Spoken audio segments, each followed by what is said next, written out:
Bilang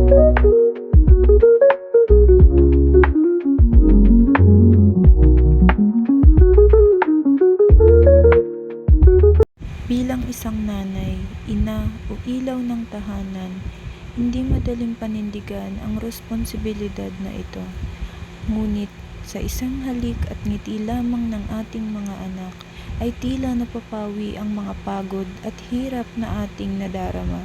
Dahil ika nga nila, lahat ng pagod, hirap at sakripisyo na ginagawa nating mga ina ay para sa ating mga anak.